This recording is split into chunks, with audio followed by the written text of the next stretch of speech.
SABC News with me, Flola Dwaba. Thank you for being with us. Let's take a look at our leading story.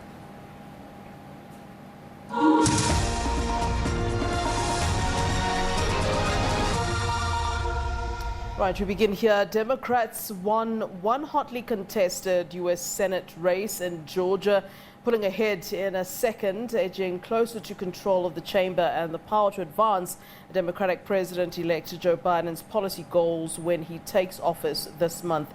Democratic challenger Raphael Warnock beat Republican incumbent Kelly Loeffler. Media reports suggest that Warnock was ahead of Loeffler by 1.2 percentage points, roughly 50,000 votes, while Democrat Jon Ossoff held a narrow lead over Republican David Perdue by more than 12,000 votes. Most of the votes remaining to be counted were in counties Biden won in November, with roughly 13,000 ballots still to be counted in Democratic-leaning DeKalb County near Atlanta. Warnock will become Georgia's first Black U.S. senator, and Ossoff, at 33, would be the Senate's youngest member if he wins. All right, we're now joined from New York by our correspondent, Sherwin Bryce-Pease. Hello to you, Sherwin. It seems like a while since we last chatted. Another historical moment there in the U.S., no doubt to Trump's annoyance at the stage. Reverend Raphael Warnock, Georgia's first black senator. And, of course, he honored his mother in his sort of victory speech, interestingly, also mentioning her time on cotton fields. What can you tell us? Look, it's been a while since you and I talked, but we're still dealing essentially, Flo, with the same 2020 election. Remember, these were runoff elections in the state of Georgia because there was no outright winner in the state come those Senate races this past November.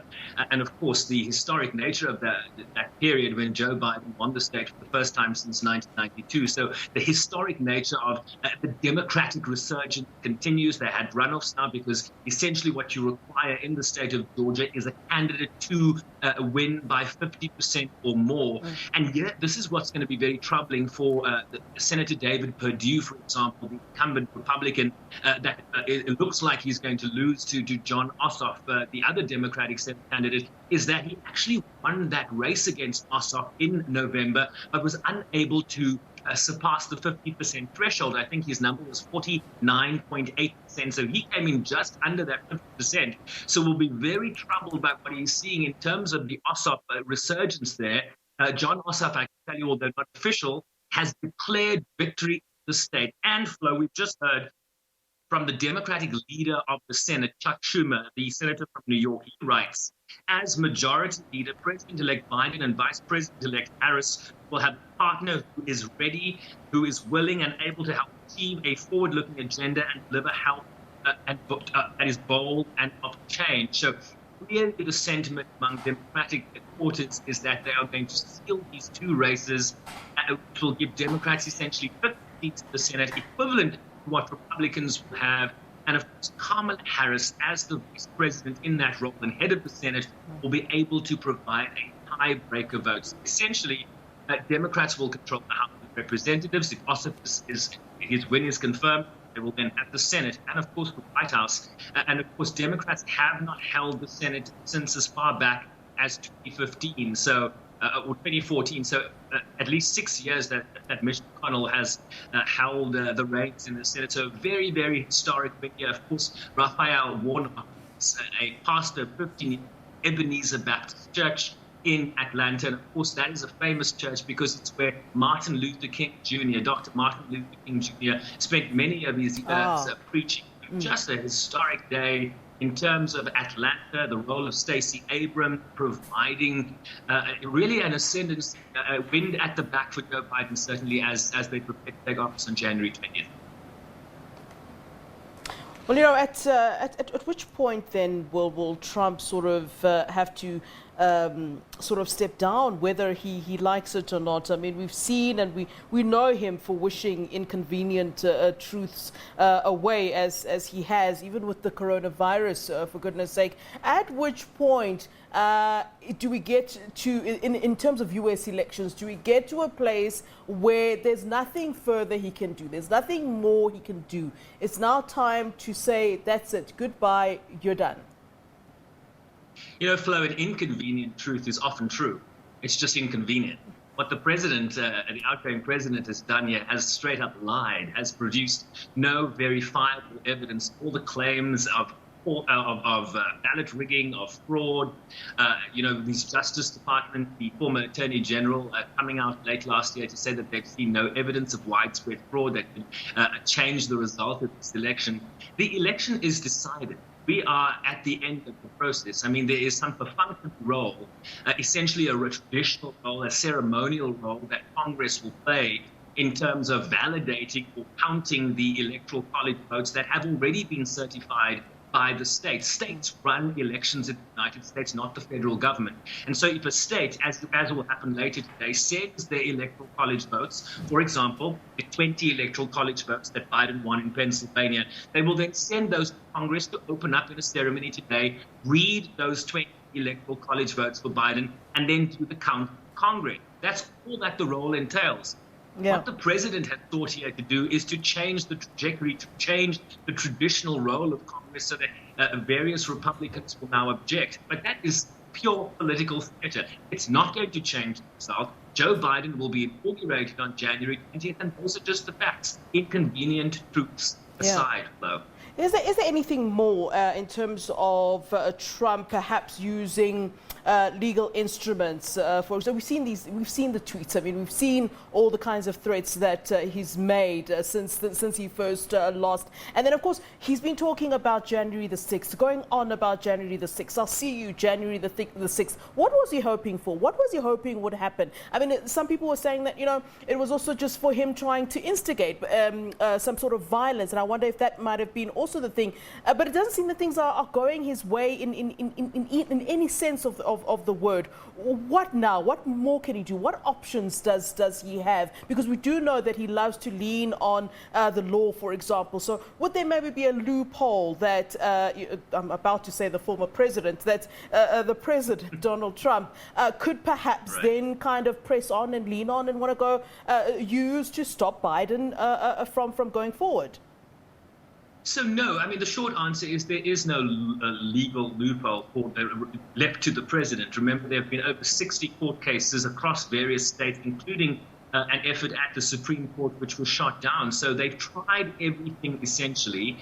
What the president has left is really what he can take with him once he leaves office on January 20th.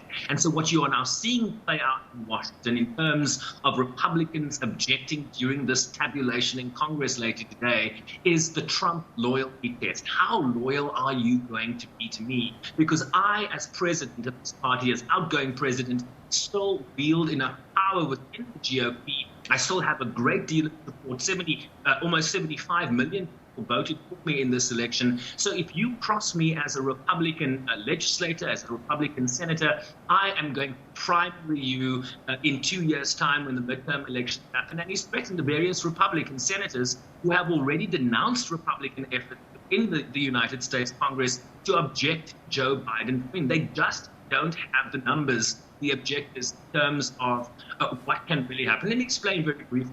If you have an objection, as is expected in the House of Representatives and in the Senate, in terms of those electoral college results, what then happens is the two chambers break away and they go and debate the objection. Then there is a vote on whether to sustain the objection, and you require a simple majority for any objection to the electoral college count to be sustained. Republicans don't have the numbers. Democrats control the House of Representatives. Too many Republican senators, Mitt Romney, Lisa Murkowski, various others have denounced their own colleagues' efforts to try to overturn these results. They just don't have the numbers. You need 50 plus 1. The president just doesn't have any options left. So what you are left with is essentially, how loyal are you to me? And that could mean for you in your political career moving forward post Trump's departure on January 20th. Oh, this is quite funny to me, and I probably shouldn't laugh, Sherwin, but, I read somewhere that there's a lot of photo shoots happening at the moment at the White House with, members of Donald Trump's family kind of taking goodbye photos, saying goodbye to the White House in a sense. And so a lot of photographers are coming in to kind of do these portraits, and it just seems that they've kind of accepted that it is the end. So maybe what Trump is doing now is really just a show for his supporters. Could it be that he actually long accepted that it's done? Just looking at the fact that we have this situation is really a side note and a petty issue, but the fact that his family is taking these last pictures of their time at the White House. Yeah, there have been various reports that, the president quietly knows that he's lost this election and is on his way out, but wants to leave without, the Trump brand is never to say, I made a mistake, I was wrong, Biden did win. So he's going to stick to his guns. That's just the brand we've been exposed to for the last 4 years. We understand that his daughter, Ivanka Trump, and his advisor, his son-in-law, Jared Kushner, have been looking for properties down in Florida, so they understand they'll be moving out of whatever home they've been using in Washington, D.C. But we understand that Melania Trump has expressed quietly to the president and the first lady that she's ready to go home, essentially to Mar-a-Lago, Florida. So the chips are lining up. Certainly, White House staff have been looking for new jobs, even though they're not allowed to say so publicly. So the effort at transition, certainly from within the Trump administration, is underway, despite the rhetoric we hear from the president. And, a little bit later today, Flo, at around 6 p.m. your time, the president tweeting last night that he will be appearing at one of the Stop the Steal rallies that are taking place in Washington, D.C., as sort of a last-ditch effort to influence perhaps what will be happening within the chambers of Congress. But you quite rightly, portraits aside, the writing has been on the wall for a very long time. Yeah. And at the end of the day, no matter what the president says, the Constitution is very clear that at 1 second past noon on January 20th, the day that Joe Biden is sworn in, the powers of the president automatically transfer from the incumbent to the successor. That happens automatically, despite what the outgoing president says. So that's very, very clear, and there's nothing the president can do about that. All right, Sherwin, always a pleasure. Thank you so very much for that update on U.S. politics. We'll certainly be chatting further closer to that date of the inauguration. Thank you very much, Sherwin Bryce-Pease, talking to us from New York there, our correspondent there, taking a look really at this historical moment in U.S. history with Reverend Raphael Warnock as well being announced there as the Senator of Georgia, the first black Senator of Georgia, honoring his mother, who in fact spent time on the cotton field. So certainly quite some history there for us.